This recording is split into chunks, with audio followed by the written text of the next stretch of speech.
Hello and welcome to this dot connector videocast for subscribers to davidicke.com.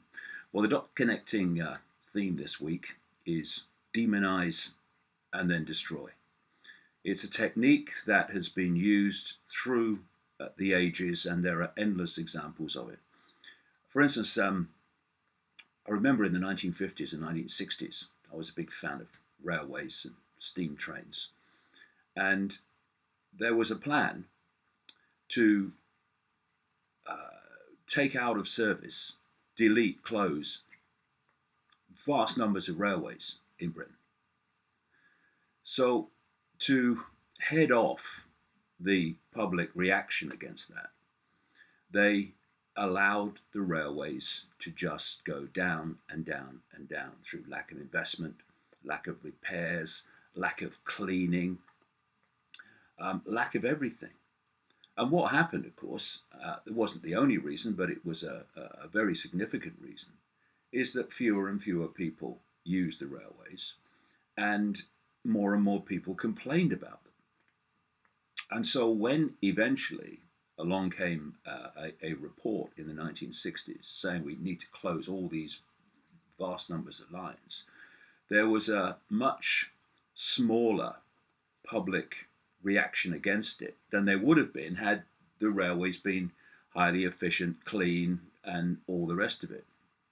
We're seeing the same technique, demonize and then destroy, being used now in the British National Health Service, the NHS, which is supposed to be a social health care system where people, this was the original idea anyway, people are treated free at the point of need.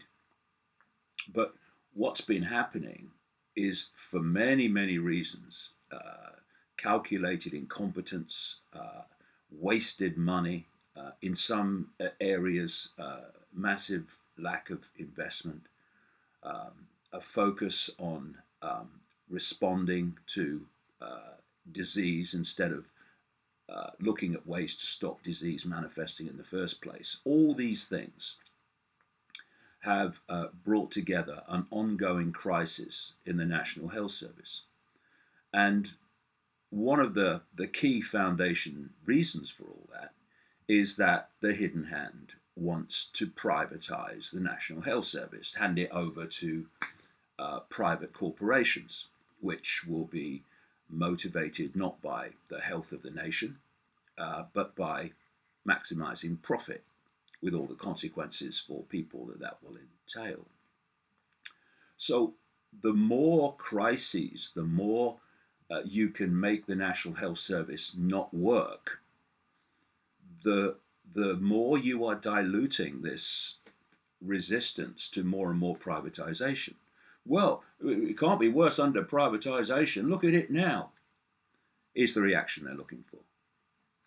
And so this week, we have seen, well, not just this week, crikey, it's clearly an ongoing systematic attack. We have seen demonize and destroy being used to target freedom of speech, the very basis of human freedom, the freedom to be able to use your vocal cords to say what you think. Now, once that freedom's gone, all other freedoms are going. And freedom of speech from every angle now is being targeted. And it's being targeted through this technique.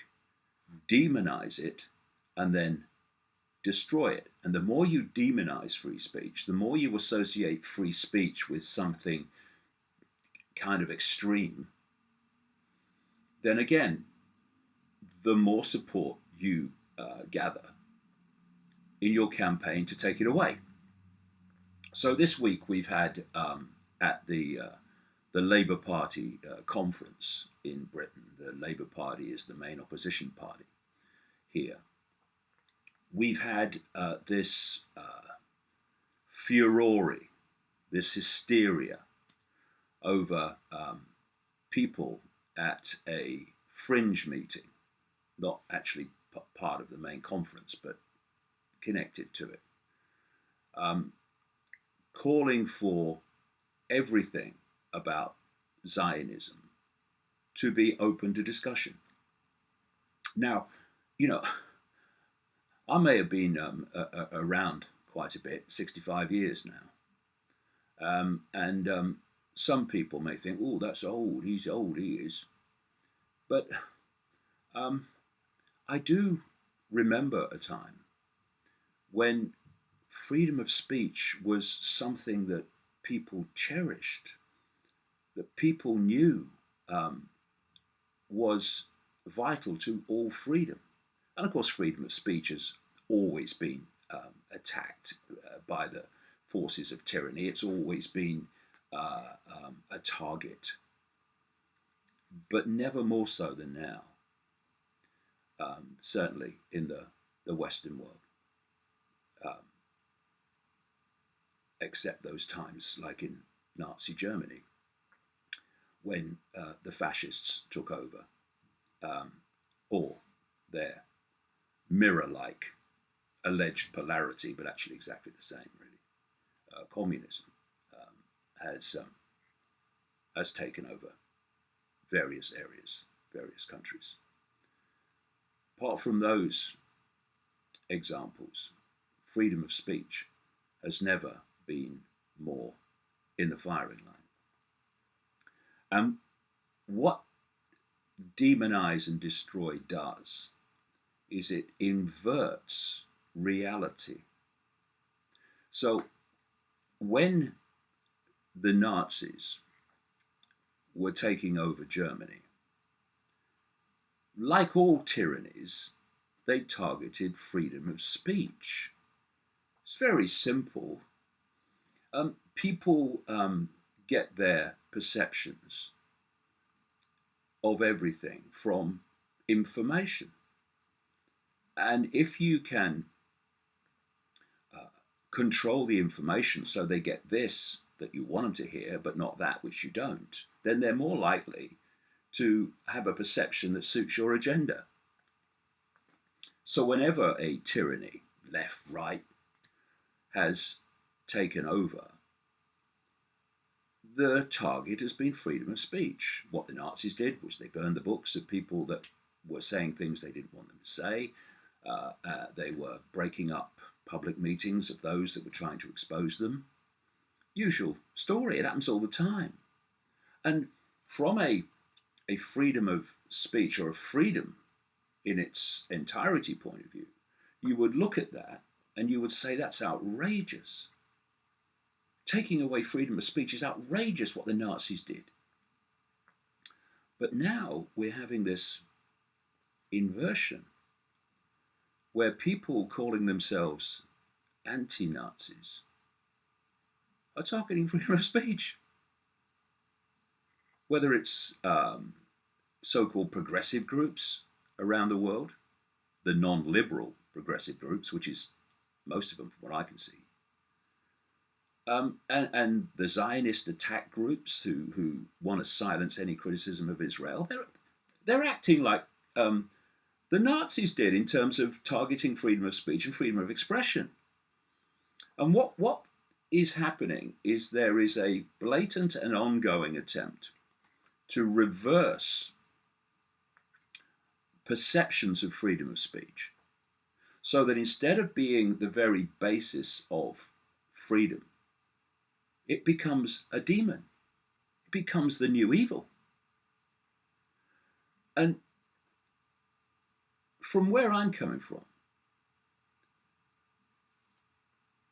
to say that something can't be debated, whatever it is outrageous. It's in terms of freedom, it's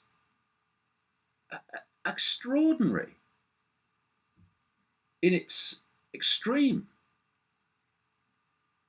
Because it's a simple fact that once you censor speech, information at the point of delivery, then someone is deciding what should be censored and what shouldn't.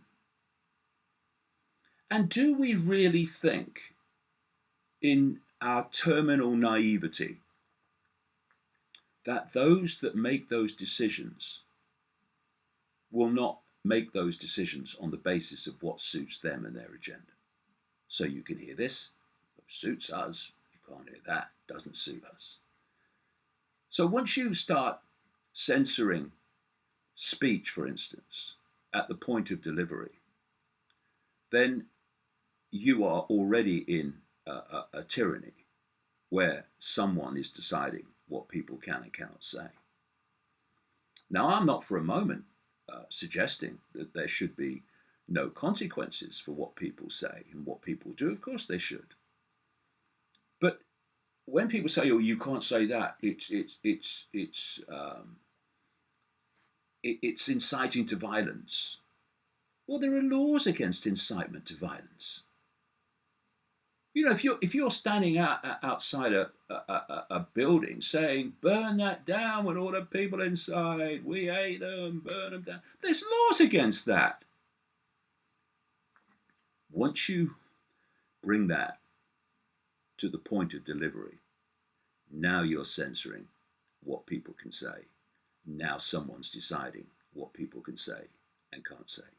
And we've gone so deep into this now, to the point where almost every day there's something else you can't say.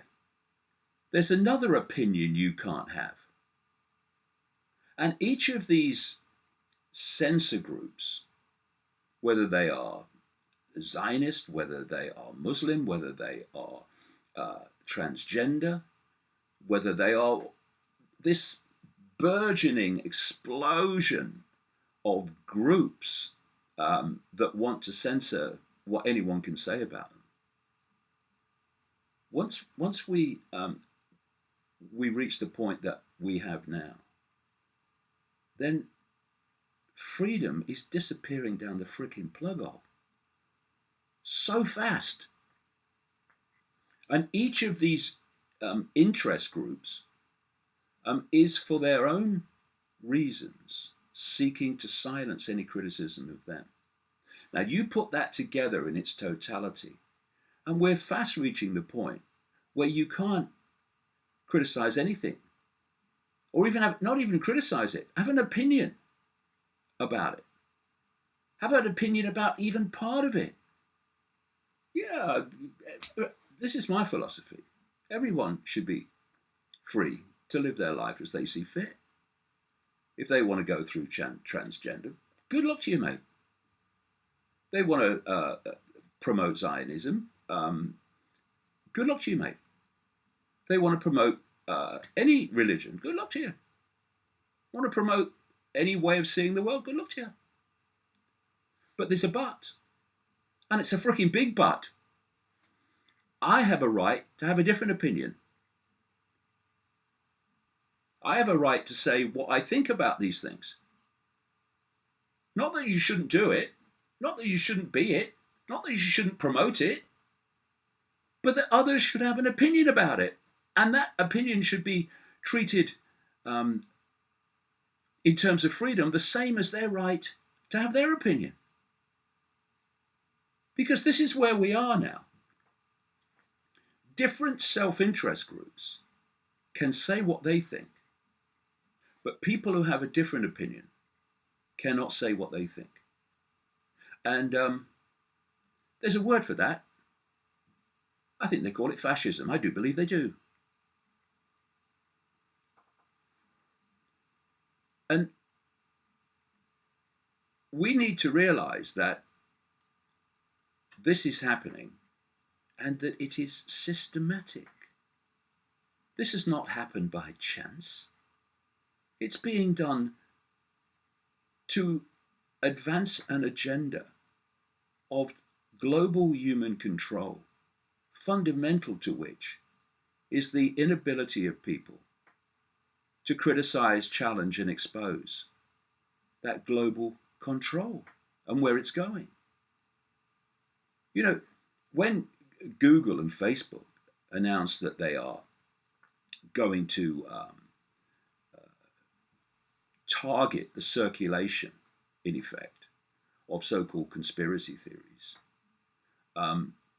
then what they're saying is we are going to take as our norm what is accepted political, social, scientific fact. That's going to take as their norm. And anything that challenges those norms is a conspiracy theory, and we're going to target its circulation. How has the human race ever moved on in its knowledge, in its sense of the world, in its sense of everything, in its understanding? How has it ever moved on?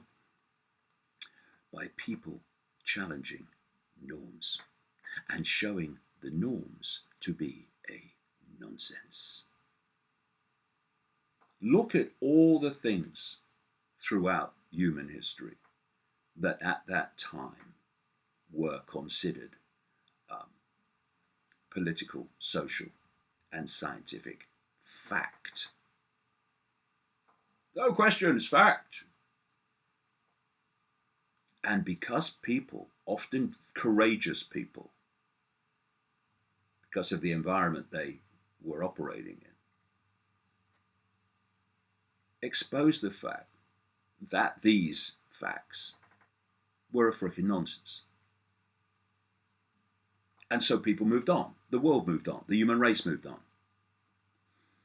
Once you stop accepted norms, which have an historical record of being superseded and shown to be not what they claim to be, once you stop the norms being challenged and questioned, once you stop historical narratives being debated and questioned, and scientific orthodoxy, you reach a point where you start to go round and round and round, because the status quo cannot be challenged. Thus, the status quo just solidifies and solidifies and solidifies, and all expansion of awareness, expansion of understanding, grinds to a halt. And we're seeing this so blatantly with this progressive agenda of stopping anyone that says anything that's different to what they think from being heard. Safe spaces, deplatforming people, in other words, banning people that are saying something you don't agree with. What this is doing is solidifying the norm. And it is also intimidating those that don't accept the norm into silence. And so we get the most extreme and the most effective form of censorship, which is self-censorship. People don't challenge it anymore. People don't say what they think anymore.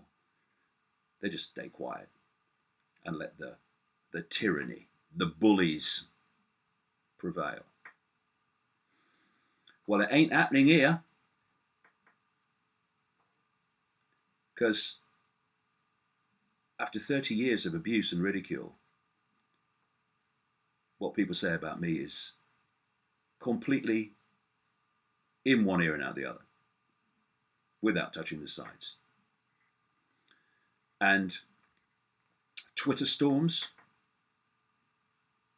and your point is,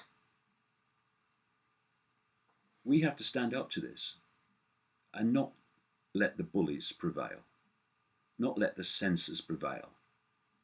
People who are censoring others for no other reason than protect their own belief system and protect their own narrative. It's time for the human race to get off its fricking knees while we still can.